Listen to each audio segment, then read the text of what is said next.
오늘 참여해 주시는 분들은 김재리 선생님, 박희선 선생님, 탁형선 감독님, 그리고 오늘 렉처 진행해 주실 김사라 소장님, 저 이렇게 해서 총 5명이 모였고요. 아마 권태현 쌤은 아마 그 쉬는 시간 끝나고 들어오실 수 있을 것 같아요. 뭐 설치하고 계시는 게 있다고 해가지고. 네. 오늘은 이제 그 10월 달 연구 주제에서 이제 2번째 렉처 진행하게 됐고, 지난주에 제리쌤께서 잘 스타트를 끊어주셔서 오늘 이제 그 질문들이 소장님의 이제 또 이슈와 맞물려서 진행이 될 수 있을 것 같아요. 소장님 잘 부탁드립니다. 잘 재밌게 부탁드립니다. 나눠주세요. 며칠 동안 계속 꿈꿨어요.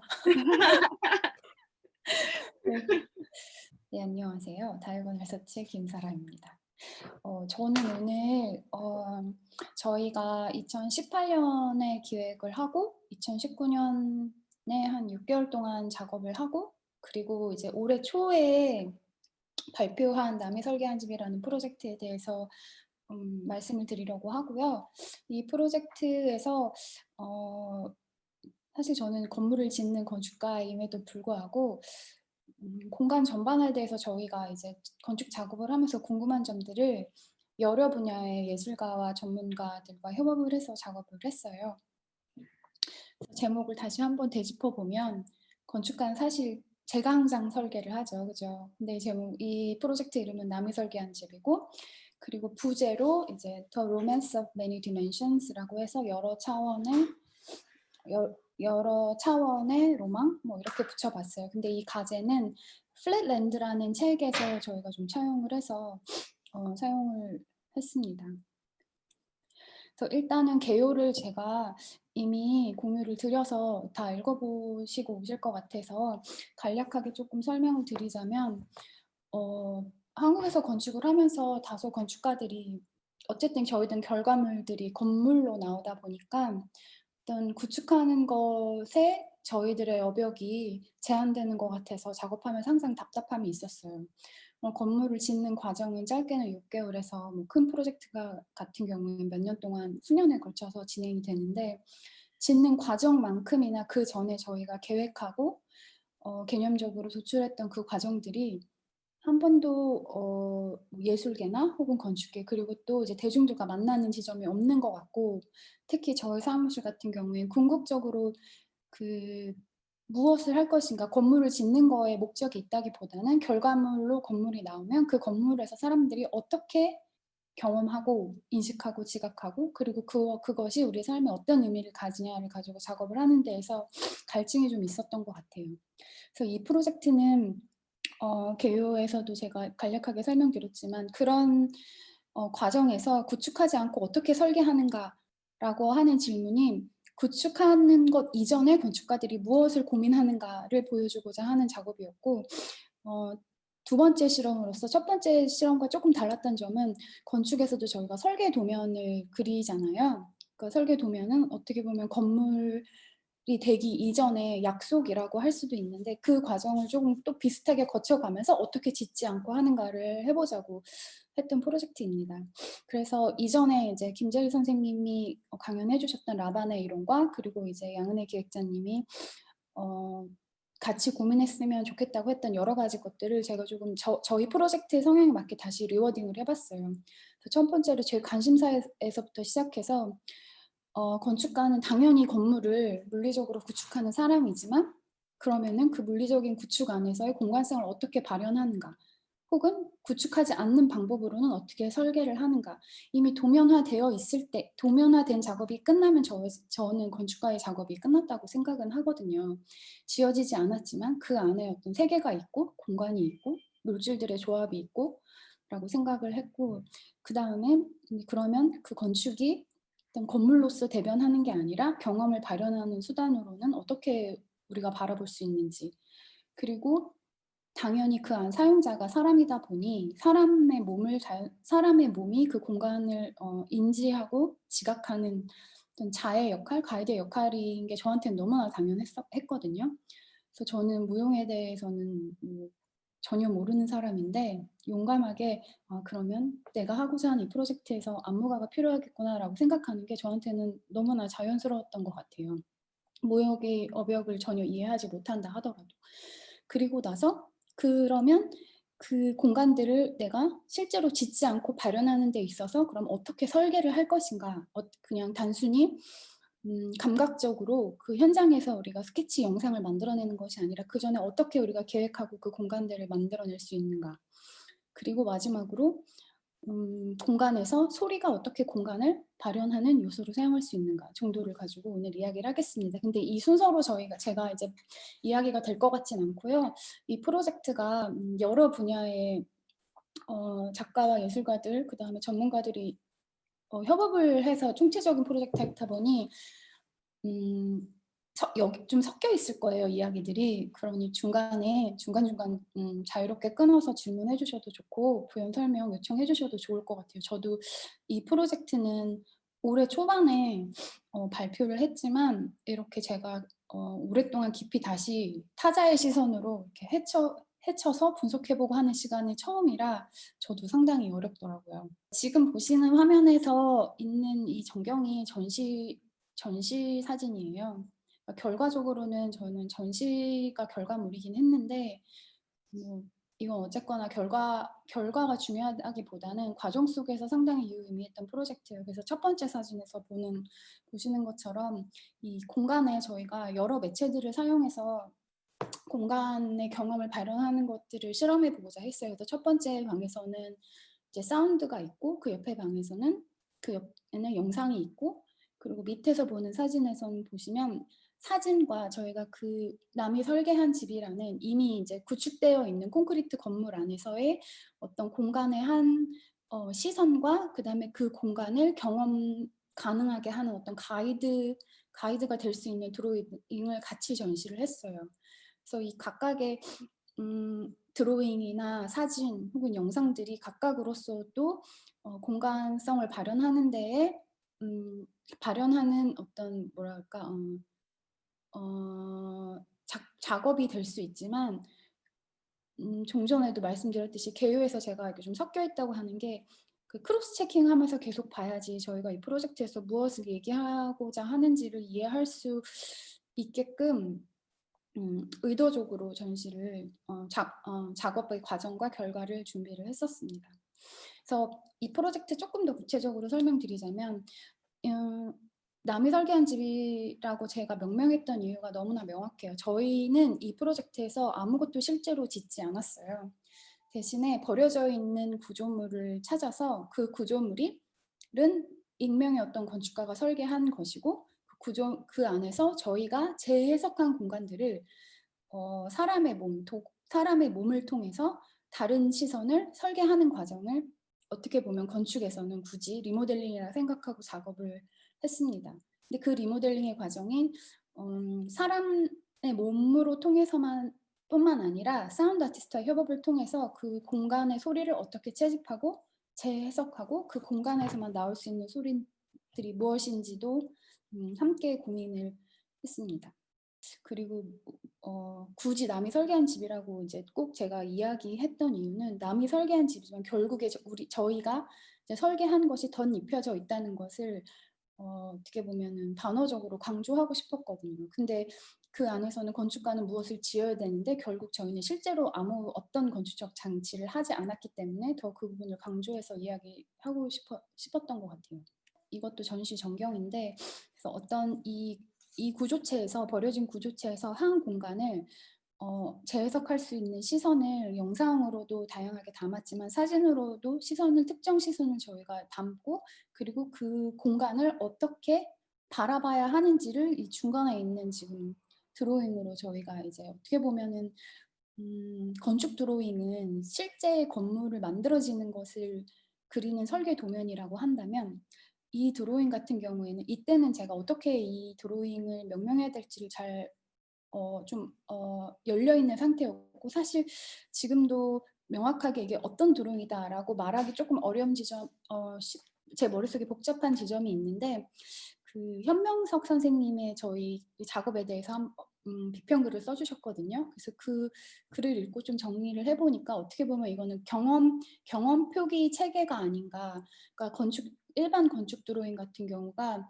음, 음, 실제 건물을 표기한 거라면 이 드로잉은 경험을 표기한 어떤 시스템이라고 불려질 수 있지 않을까 정도로 제가 이야기가 될 것 같아요. 그래서 지난주에 김재리 선생님께서 이야기하신 라반 드로잉이 어떻게 보면 건축 드로잉에서 건축 표기 체계에 더 가깝다면 저는 경험의 가이드가 될 수 있는 표기라는 말이 표기가 아니라 표상이라는 말로 대체해야 될 수도 있을 것 같은데 제가 굳이 표상이 아니라 경험 표기라고 하는 이유는 경험을 가이드해 주는 의미에서 이게 표기라고 노테이션이라고 생각되지 않을까 정도의 지점이 있는 것 같습니다. 그리고 제가 여러 분야의 예술가들과 전문가들을 이제 유기적으로 작업을 하면서 공간성에 대해서 많이 고민을 했어요. 그러니까 건축은 결국에 공간을 다루는 매체고, 그러면 전시장에서도 분야들을 넘나들면서 공간을 고민하는 것뿐만 아니라 전시가 보여지는 형식에서도 저희가 세심하게 생각했던 게, 이 사진은 이 전시장에서 저희가 공간을 찍은 사진과 그다음에 전시장의 벽의 경계를 저희가 찍은 거예요. 그래서 그 경계를 보통 종이에 뭐라 그러지? 모서리가 그 끝선이 날렵하게 잘려 있잖아요. 근데 그 공간의 경계를 계속해서 허물고 혼재하는 과정에서 저희가 의도적으로 종이를 이렇게 저렇게 찢었거든요. 그래서 이 사진을 작가가 다시 이렇게 담았을 때, 그러면 우리가 이 프로젝트를 했던 그 공간과 그 공간의 표상들을 가지고 온 이 전시장이 또다시 한번 공간성으로 섞일 수 있는 지점을 만들고 싶었어요. 그래서 어떻게 보면 공간들의 차원을 계속해서 저희가 불러내고 섞고 이런 작업들을 시도했습니다. 그래서 다시 이 프로젝트 근본적으로 공간이 무엇인가를 많이 생각했던 것 같아요. 어떻게 보면 건축이 무엇인가이지만 궁극적으로 건축이 공간을 다루는 것이라고 하면 공간이 무엇인가. 그래서 제가 다들 우리가 공간이 무엇인지 안다고 생각하지만, 얼마 전에 제가 과학자들이 모이는 강연에 가서 들었는데, 물리학자들을 가장 곤란하게 하려면 공간과 시간이 무엇이냐를 질문하면 된다고 했을 때 많은 사람들이 폭소를 했었거든요. 그리고 나서 제가 찾아보니까 간단하게 읽어볼게요. 공간, 아무것도 없는 빈 곳, 혹은 어떤 물체나 물질이 존재할 수 있는 곳, 그리고 영역이나 세계를 이루는 말이기도 하고, 또 각 분야에서 기계나 수학, 철학에서는 조금씩 다르게 사용이 되는데, 재밌는 부분이 이제 기계 같은 경우에는 고전역학에서는 3차원의 유클리드 공간을 사용한다면, 아인슈타인의 상대성 이론에서는 시간을 공간이랑 분리하지 않고 시간을 포함한 4차원의 리만 공간을 사용한다 라고도 하는데, 우리가 이번에 온라인 강연에서 지난주에 이제 이야기되었던 시간성을 어떻게 생각할 것인가에 대한 질문도 하지 않을 수 없는 것 같아요. 공간과 시간을 분리하는 것 자체가 사실은 어려운 일인 것 같아요. 그리고 영어로도 비슷한 것 같아요, 뜻이. 연속적인 공간이나 그 다음에 계속해서 확장되는 어떤 자유로운 점유되지 않은 공간. 그런데 이 정의를 제가 다 찾아보고서는 제가 생각하게 된 것이, 공간과 시간이라는 단어를 물론 물리학에서는 훨씬 더 명확하게 규정해서 사용하긴 하겠지만, 건축, 그 다음에 그 외 다른 예술 분야나 인문학적으로 상당히 여기에 지금 사전에 나와 있는 단어들을 혼재해서 사용하고 있다는 생각이 들었어요. 그리고 그렇게 혼재해서 우리가 서로 의사소통을 하더라도 우리가 암묵적으로 동의하는 부분이 있는 것 같다는 생각이 들었어요. 그만큼 어떻게 보면 공간을 정의하는 게 어려울 수도 있는 거겠죠.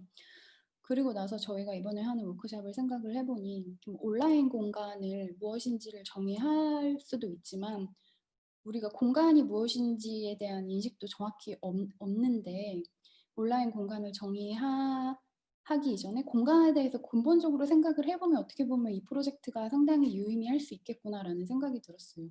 그러니까 뭐 공간이라고 하면 온라인 공간, 표면의 공간, 그 저희 프로젝트에서 있는 것처럼 소리와 소리 사이의 공간, 혹은 책 속의 공간, 이런 것들을 그렇게 공간이라고 부를 때 그게 무슨 의미인지 생각해 보는 지점이 충분히 있다는 생각이 들었거든요. 다시 이제 저희 프로젝트로 돌아가면 이 캡처한 사진은 제가 이 프로젝트 남이 설계한 집을 하면서 많이 참고하고 저에게 영감을 준 책에서 발췌한 것인데요. 조르주 페렉의 Species of Spaces and Other Pieces라는 책이에요. 근데 이 책에서는 저희 프로젝트에서 어떻게 보면 뭐 차원, 어떤 다른 세계의 차원이나 시점에 대한 공간을 얘기한다면 이 책에서는 훨씬 더 우리 일상 속의 공간들에 대해서 정의를 하고 그 공간들을 다시 바라보게 하는 인식을 이끌어내는 그런 에세이 성격의 글인데 재밌는 부분은 뭐 이런 부분이 있었던 것 같아요. 일상 공간에서의 책장이 될 수 있는 공간은 어디일까? 이렇게 질문을 던져놓고 책 속에서 뭐 복도에서 꺾어지는 공간. 근데 막상 실제로 한국 같은 경우에 이제 우리 모두가 거의 많은 사람들이 아파트에 살기 때문에 그리고 아파트가 아닌 곳에 살더라도 평면이 거의 비슷해서 그런 순간이 없을 수 있는데 조금 더 주거의 형태가 다양한 지역에 가면은 그런 데 책이 놓여 있기도 하고 그런 게 제가 상상이 되더라고요. 어쨌든 얘기를 다시 돌아오면 근데 이 책의 초반부에 한 5페이지 정도에 있는 5페이지 정도에 있는 페이지를 제가 캡처를 한 거예요. 그래서 재밌는 부분은 이 차원의 공간, 페이지 안에서의 공간을 조르주 페렉이 정의하면서 글 쓰는 방식을 해체함으로써 이 공간성에 대한 이야기를 하는 게 상당히 흥미로웠어요. 근데 저희가 이 프로젝트에서 초반에 말씀드렸던 여러 분야의 전문가들 중에 저희가 책 디자인 하시는 분이랑도 같이 이 프로젝트의 어떤 부분을 함께 책이 2차원의 공간이지만 전시장과 실제 저희가 작업을 했던 그 남이 설계한 집을 하는 버려진 구조체 사이에서 공간을 넘나들면서 이 책에서도 공간감을 실험해 볼 수 있는 지점에 대해서 저희가 같이 고민을 했었거든요. 이 다음 장 같은 경우에는 다 아시는 존 케이지가 사일런스라는 책에서 제가 발췌를 한 건데요. 소리를 다루는 사운드 아티스트잖아요.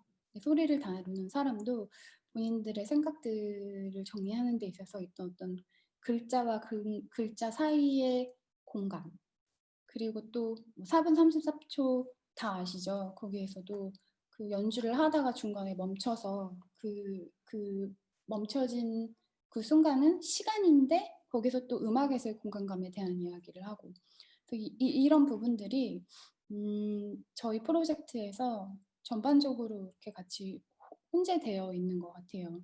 제가 뒤돌아보니 이거 작업을 할 때는 뭐 지금 말씀드린 부분들을 레퍼런스로 사용하진 않았는데 이번 강연을 돌아보면서 그런 부분들에 대해서 제가 공간을 아까 공간 정의에서 볼 수 있는 것처럼 혼재해서 나는 사용을 했지만 어떻게 보면 공간을 정의함에 있어서 공간이라는 게 어떤 하나의 문장으로 정리되기가 어려운 것이라고 한다면 이런 부분들을 통체적으로 생각해 볼 수 있겠구나를 다시 한번 저도 이제 좀 반추해보는 시간이 되네요. 자연스럽게. 네.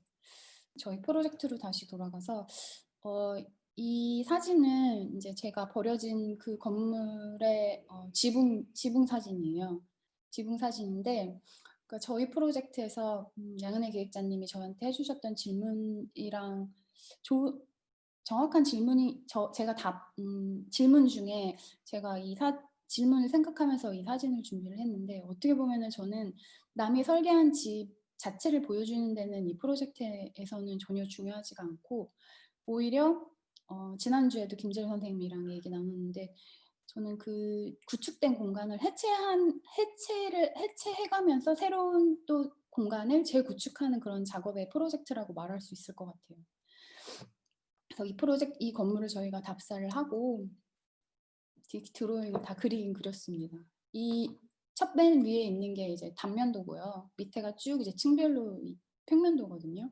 근데 이런 공간들은 단 한 번도 이 프로젝트에서 다뤄지지가 않아요. 어떻게 보면 구축된 공간 안에서 사람의 몸이 관여했을 때, 공간을 인식하는 어떤 도구로 관여했을 때 이 드로잉들은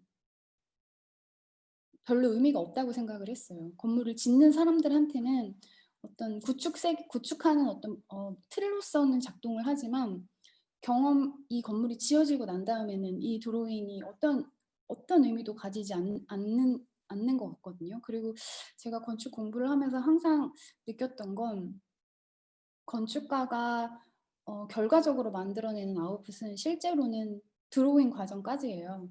그 드로잉이 끝나고 나면 저희 머릿속에는 어떤 구축된 공간이 존재하지만 사실 그 짓는 과정은 이제 시공자를 통해서 지어지잖아요.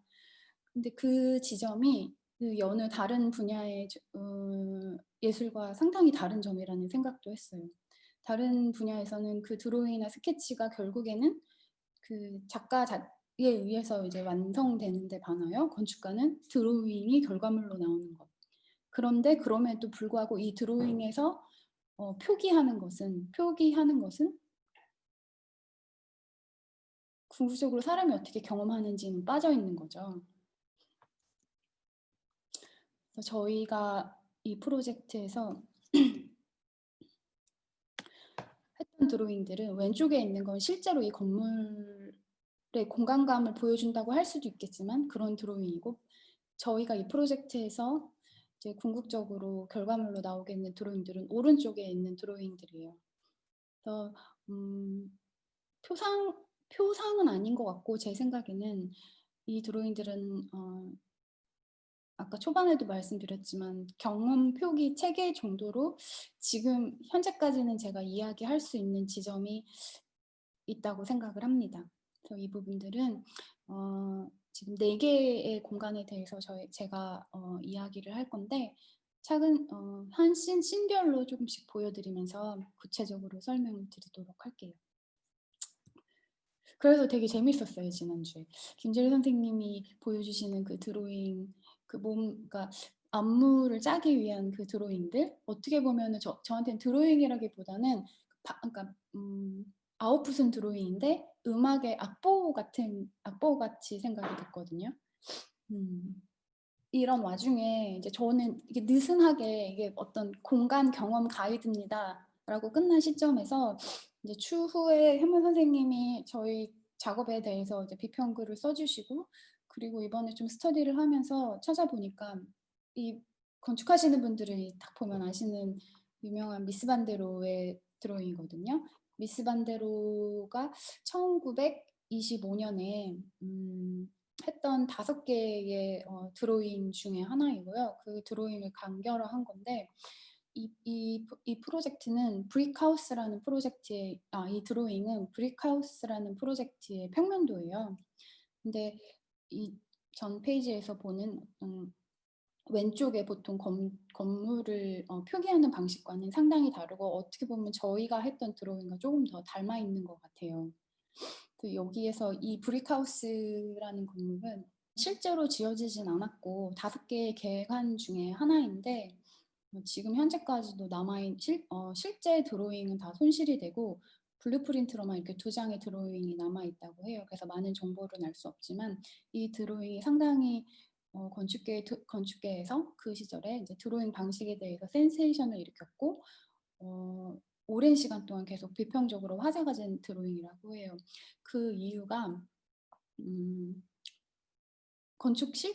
기존에 이제 건축가들이 그렸던 그런 표기 체계를 따르지 않고 이 건축가가 의도한 어떤 공간감을 드러낸 드로잉이기 때문이라고 해요.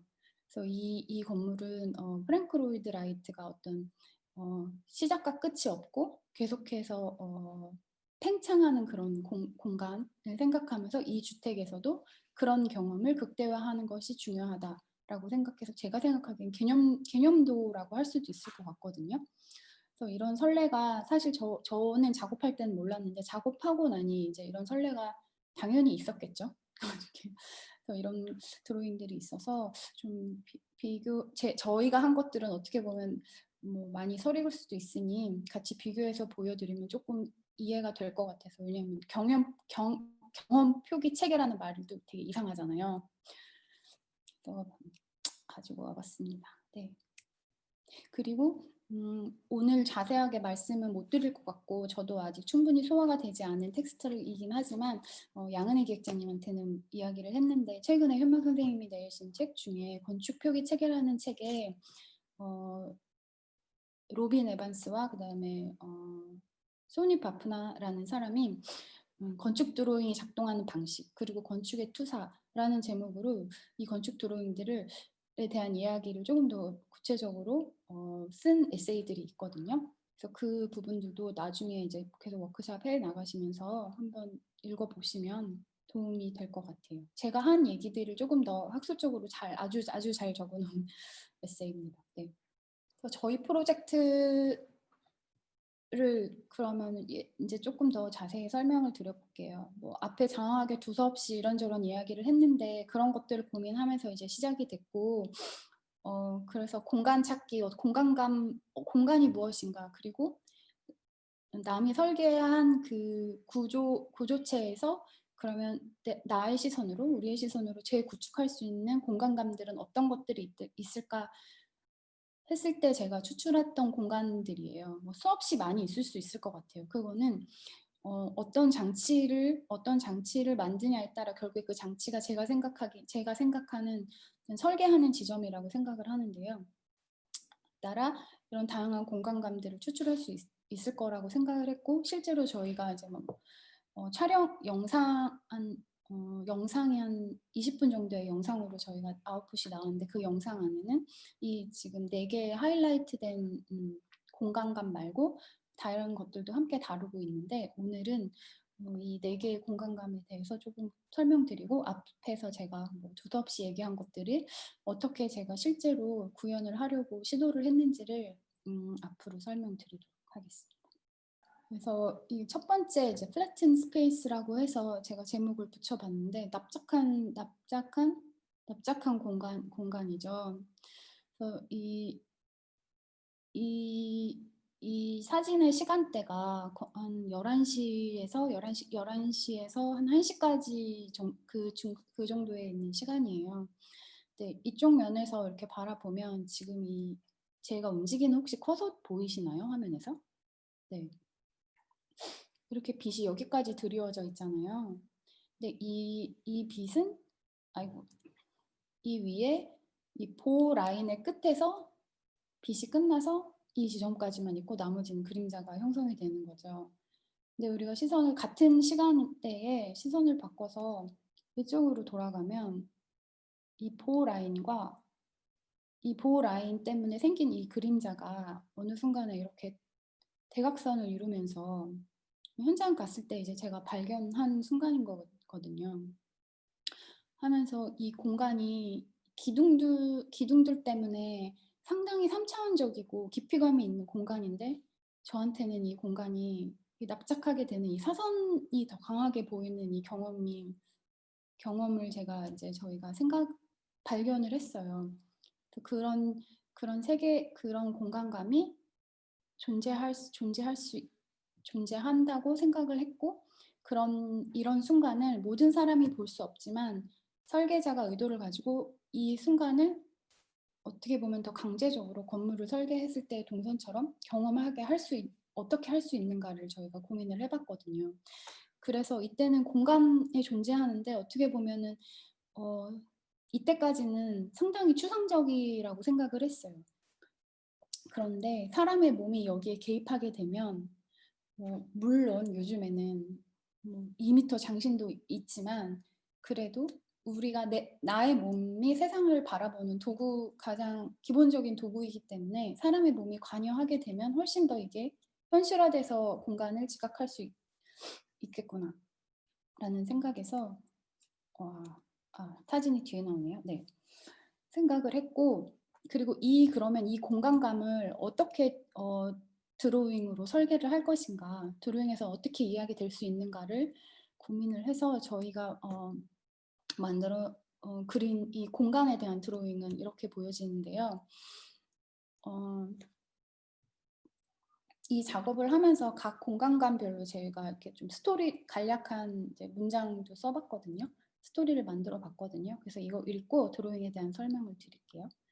그래서 우리가 3차원이라 생각하는 공간의 공간감은 어느 때 납작한 세계의 일부가 되기도 하는데 그 순간은 섬세해서 시선을 바꾸면 한 줄의 빛과 같이 사라지기도 혹은 다시 눈앞에 선명히 나타나기도 한다. 라고 생각을 하고 이 드로잉이 무엇을 나타내냐면 빛이 시간에 따라서 이렇게 움직일 거잖아요. 그래서 근데 그 시간에 연속된 시간들을 그러면 초 단위로 아니면 분 단위로 이렇게 쭉 끄는 어떻게 보면 이건 시간 프레임이라고 할 수 있는 것 같아요. 그래서 이건 시간이 쭉 이렇게 가는데 그 중에 저희가 한 순간을 지금 이런 순간을 캡처를 한 거죠. 그래서 이 드로잉이 어떻게 보면 그 경험을 어떻게 할 것인가를 가이드 해주는 거라고 생각하고 이제 이 공간을 재구축하는 데 저희가 공간 체계 드로잉이라고 저희 결과적으로 한 드로잉이고요. 그리고 실제로 이제 안무가가 개입하면 훨씬 더 극명해지는 것 같아요. 그래서 이게 이 시간이 해가 가면서 쭉 이동하는 시간의 한 순간이면 이고 이거를 가면서 처음 봤을 때 이제 이 순간인데 이 시선을 바꾸면 안무가가 훨씬 더 그 순간을 극명하게 보여주는 거죠. 그리고 이 작업을 제가 이게 저희가 만든 이 프로젝트의 아트북은 아니고 가이드북인데 이거 도저히 PDF로 표현이 안 돼가지고 제가 좀 영상으로 보여드리겠습니다. 이 책에서도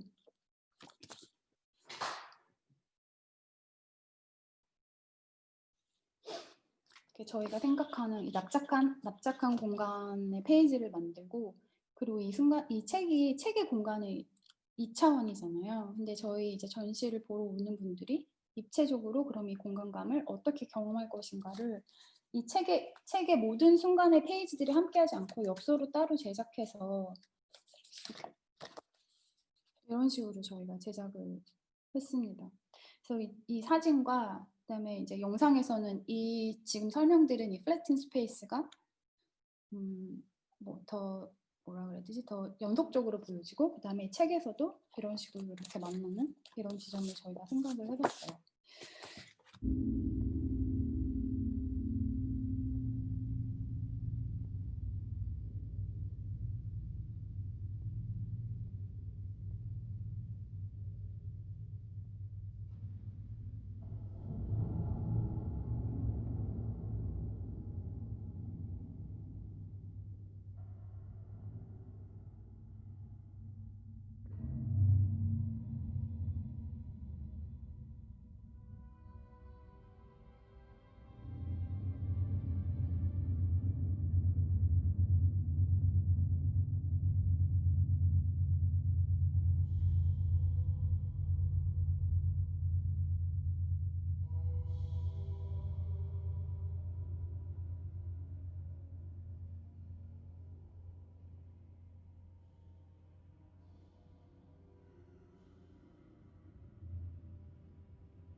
영상에서는 이제 이렇게 담았고 그리고 또 이 플래튼 스페이스가 저희가 이제 극대화해서 연출한 씬은 이거지만 사진 작가랑 이런 지점도 같이 실험을 해봤어요.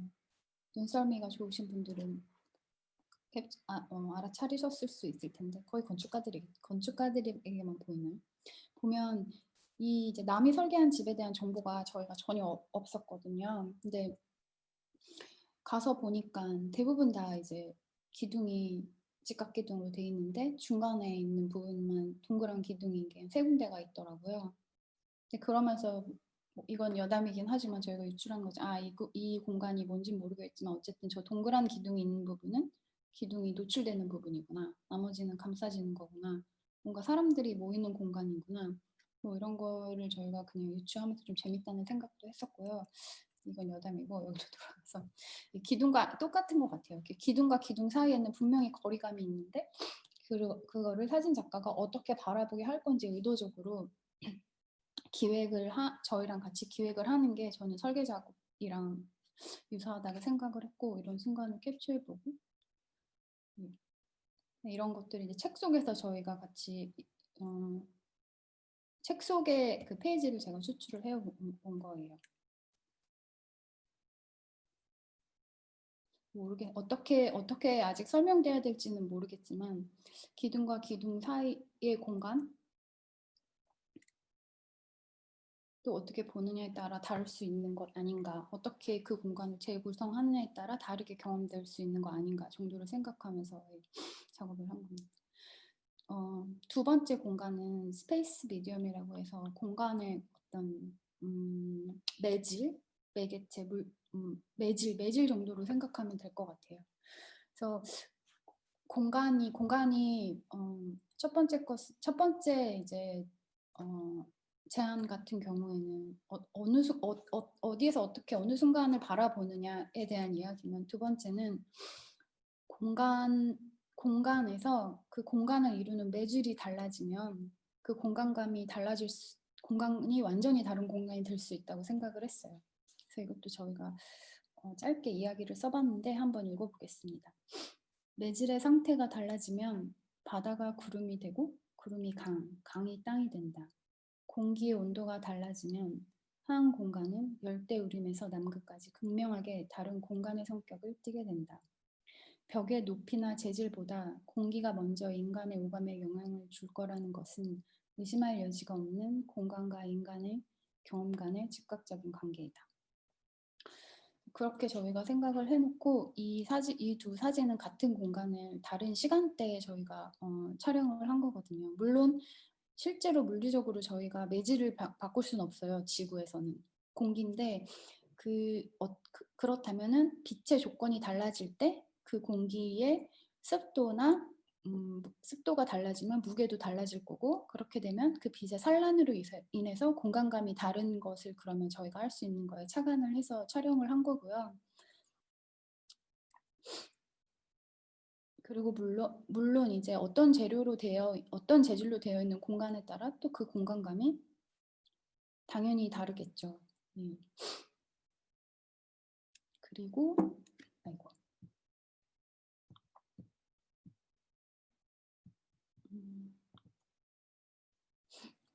사진을 밑으로 내렸는데 움직이지가 않네요.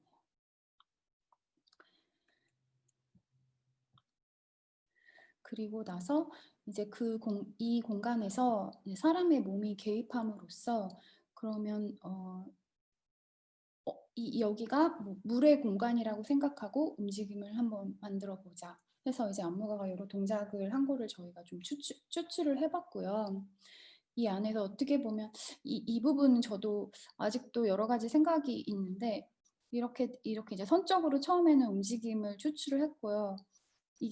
이게 약간 지난주에 김재 선생님 말씀하신 거랑 좀 비슷한 부분이 있는 것 같아요. 이게 그때 말씀하신 이제 트레이스폼하고 섀도우폼에 대한 이야기 해주셨는데 저 그게 뭔지 전혀 모르고 있었지만 돌아보니 그럼 저희가 이렇게 선으로 뭔가 움직임을 이렇게 추출해낸 게 트레이스폼이라고 할 수 있나 그런 생각하면서 지난주에 좀 들었었거든요.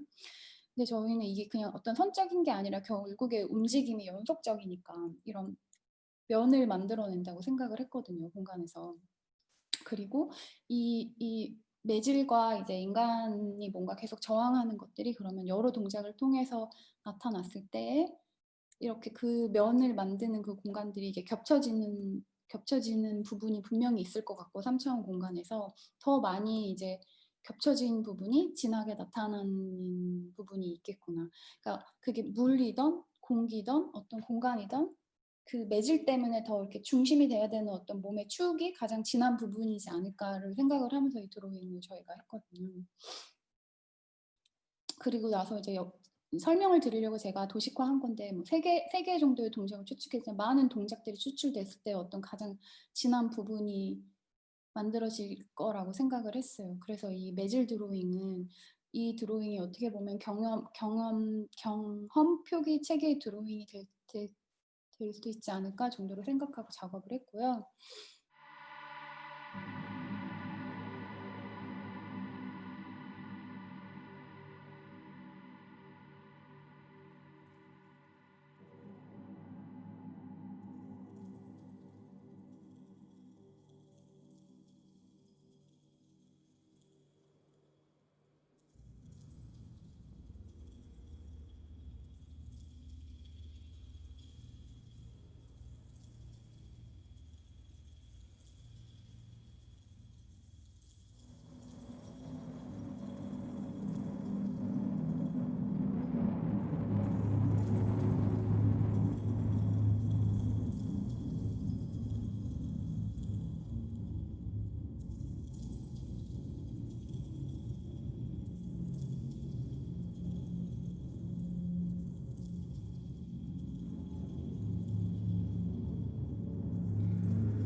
이 부분도 비슷한 방식이긴 한데요.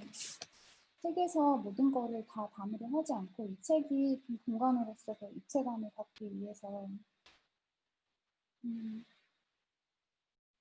지금 화면에서 보시는 거와 같이 저희가 표기를 하고 실제로 이 다른 매질에서 인간이 축이 되는 그런 부분들은 책과 따로 제작을 해서 이렇게 만날 수 있게 이런 식으로 저희가 제작을 해봤어요.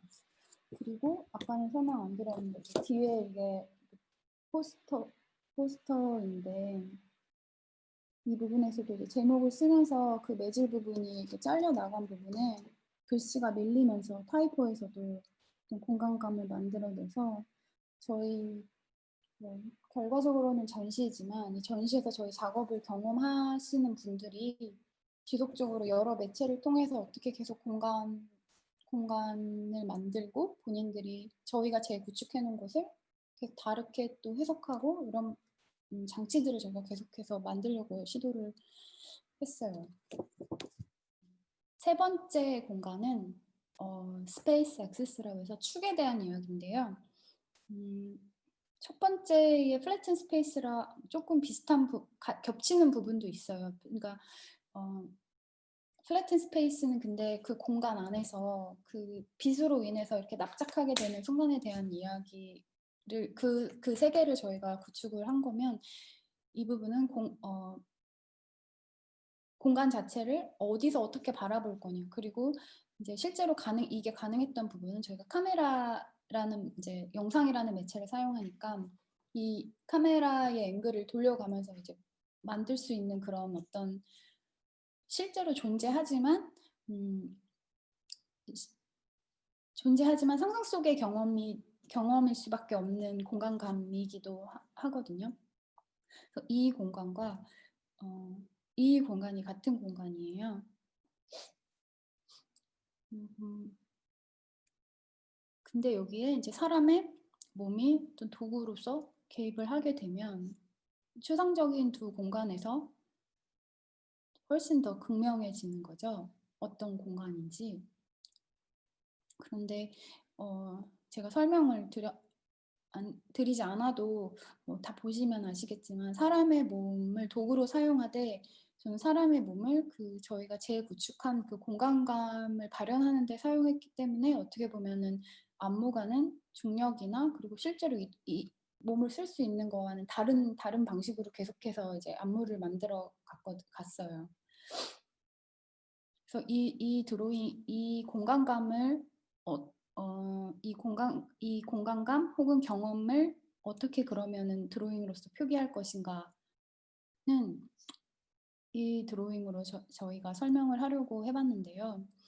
여기 보면은 무수히 많은 직육면체들이 있는데 각자 한 꼭지점을 잡으시고 거기서부터 직육면체를 그려가 보시면 좋을 것 같아요.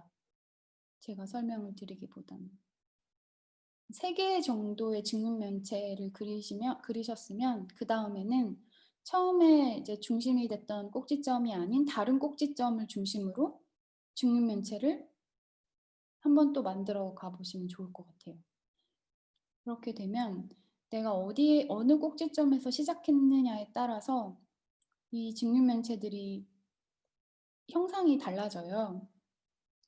이 드로잉은 저희가 무한히 확장될 수도 있지만 이제 이런 공간감은 계속 전복되는 공간감은 뭐 계속 나올 수 있다고 생각해서 점선으로 표기한 거고, 혹시 공간 지각 능력이 떨어지시는 분이 있을지 몰라 제가 한번 같이 따라가 보겠습니다.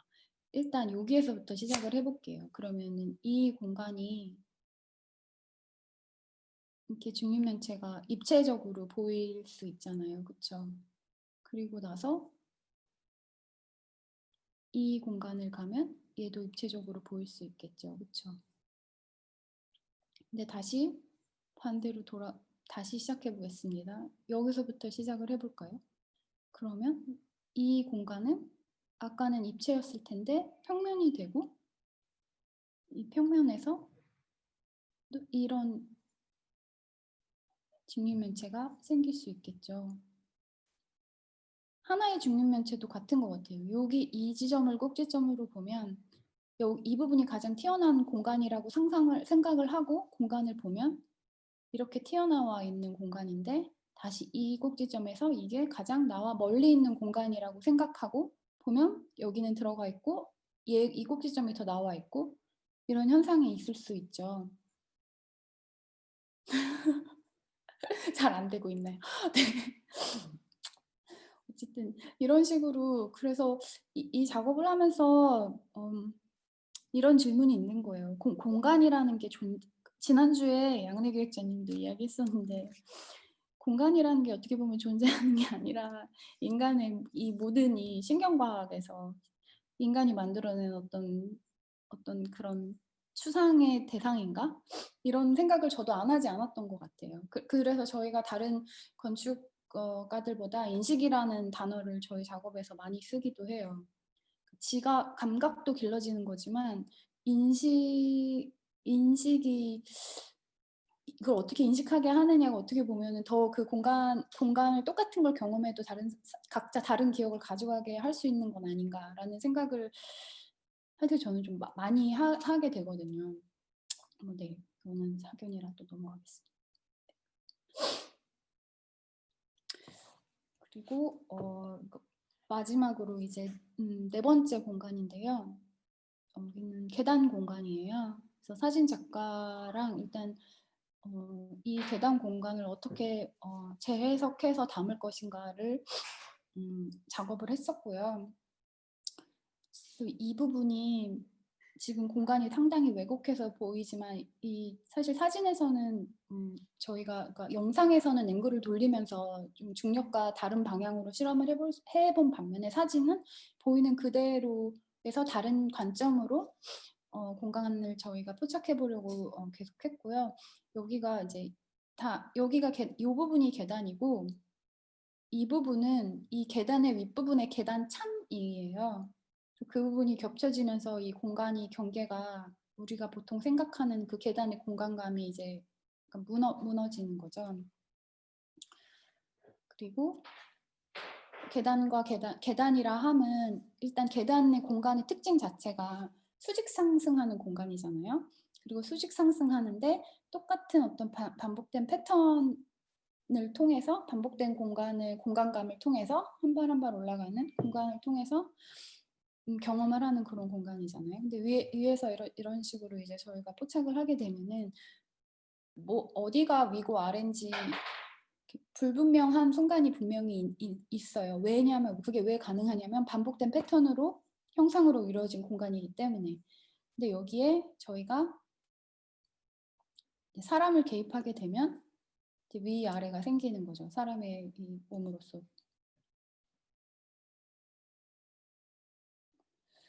그래서 그러면 이 공간은 어떻게 우리가 그러면 경험하는 가이드를 만들 것인가? 표기 체계는 무엇이 될 수 있나를 고민하면서 일단 이런 패턴이 계속해서 반복되는 공간임을 착안을 했고요.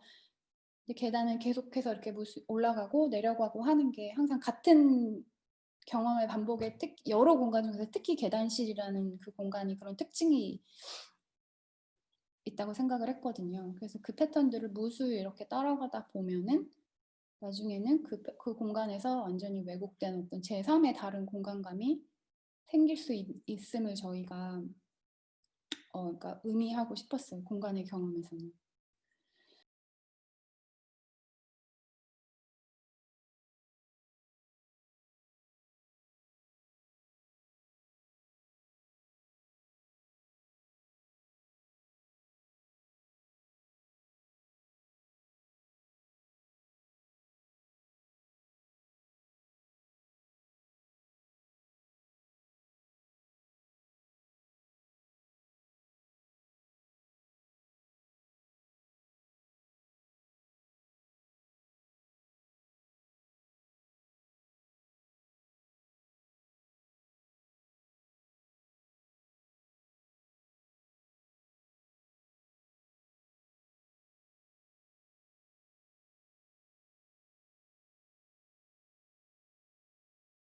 또 계단에서 저희가 촬영한 건데 영상 하나 더 보도록 하겠습니다.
이 사진 또한 이제 계단실의 공간에서 사진 작가랑 그 계단실이 가지고 있는 고유의 특성에서부터 재해석될 수 있는 그 공간감을 저희가 캡처하는 부분입니다.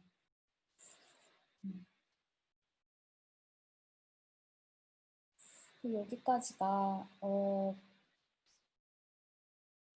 영상과 드로잉과 그 안무가와 조금 더 밀착해서 작업을 한 부분이고요. 중간중간에 영상 보시면서 이제 사운드 들으셨겠지만 그 사운드에 대한 이야기를 지금부터 조금 더 설명을 드리도록 할게요. 전시장에서 저희가 전시장의 한 구획은 온전히 사운드만 이제 경험할 수 있는 방을 저희가 제안을 했어요.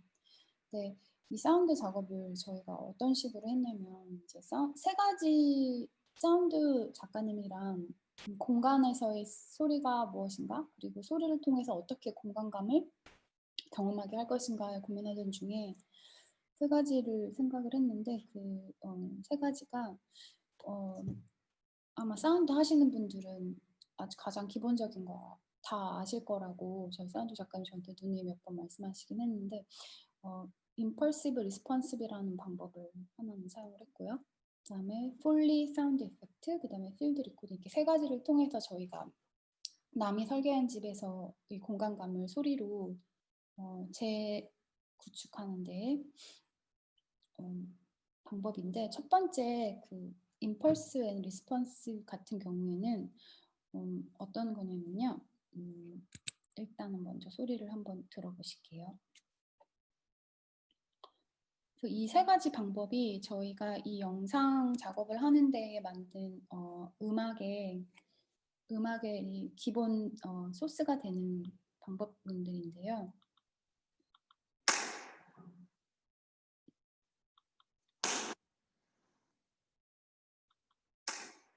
소리 다 들으셨죠? 이 지금 IR이라고 있는 폴더에 있는 게 다 임펄스 리스폰스 소리인데 이게 어떤 거냐면 그 공간마다 그 잔향음이 다 틀리대요. 그래서 박수를 치고 나서 이 공간의 크기와 이 공간을 이루는 소재에 따라서 소재에 부딪히고 다시 돌아오는 소리를 저희가 다 이제 녹음을 한 거예요.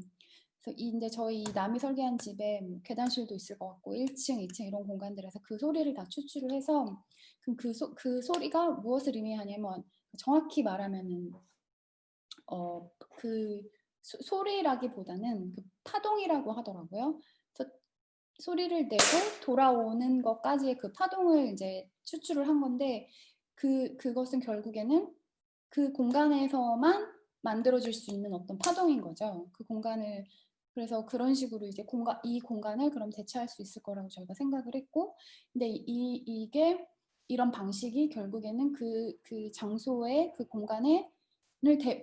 그 공간의 소리라고도 할 수 없는 게 그 공간에서 소리를 만들고 돌아오는 부분을 캡처했기 때문에 그리고 그 사운드 작가에서 다시 이제 제너레이션 로스라는 과정을 통해서 재해석됐기 때문에 저희가 영상이나 그다음에 사진, 그다음에 드로잉 그리고 또 이제 그 입체북에서 재구축한 그 세 개랑 일치한다고 저희가 생각을 했거든요. 그래서 이런 부분들이 있고요. 이 흥미로운 부분은 자세히 지금 이게 줌으로 돼서 잘 안 들릴 수도 있는데 자세히 들어보면 확실히 그 1층 공간에는 이제 기둥으로만 되어 있어서 아무래도 돌아오는 데까지 시간이 더 많이 걸리고 계단실 같은 데는 완전히 막힌 공간이잖아요. 그러니까 그런 부분들은 저한테도 귀에 들릴 정도로 상당히 차이가 있더라고요. 들리실지 모르겠지만 일단 그래도 한번 들어보고 넘어가겠습니다.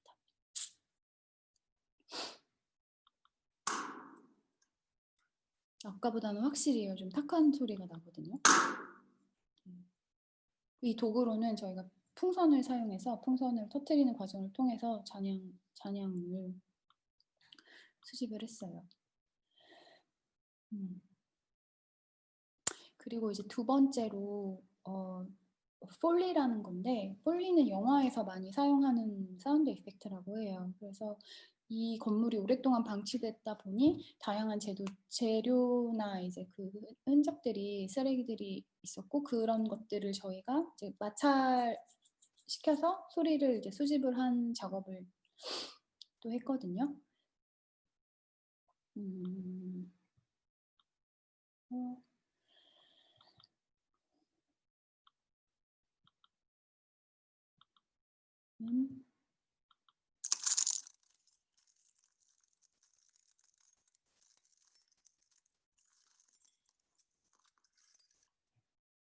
소리 들리세요? 그런 게 있었고 이런 거 있고.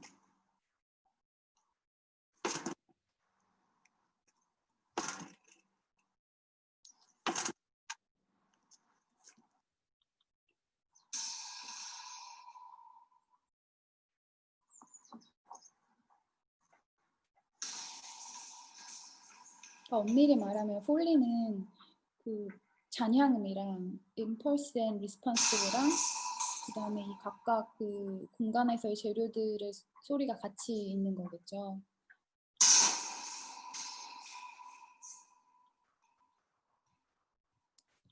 또 또 그리고 마지막으로 이제 그 주변에 저희 그 주변이 강하고 좀 약간의 숲 속에 있다 보니까 그 주변에서 이제 수집할 수 있는 소리들을 그리고 마지막으로 같이 수집을 했어요. 그래서 저희 작업에서는 그 세 가지를 가지고 소리로 공간을 재구축하는 작업을 해서 최종 영상에서는 그 소리들의 집합체를 이제 경험하실 수 있는 거죠. 근데 이 소리 같은 경우에는 어떻게 보면 사운드는 가장 즉각적인 건데 설명을 하지 않으면 사실 경험하기는 어려운 것 같아요. 그래서 저희가 전시할 때 일부러 이제 사운드방을 따로 만들어서 이 수집한 소리들을 같이 수집하고 그 다음에 이제 충격파음들을 듣게 하고 설명을 조금 더 자세히 해야 되는 부분이 있었어요. 네. 네. 지금 설명드린 것들 조금 더 구체적으로 제가 써놨는데 이 부분들은 굳이 같이 읽지 않아도 될 것 같고 나중에 이제 강연 공유하면 그때 필요하신 부분들은 보면 될 것 같습니다. 그럼 여기까지 일단 오늘 제가 준비한 것은 마치도록 하겠습니다. 감사합니다.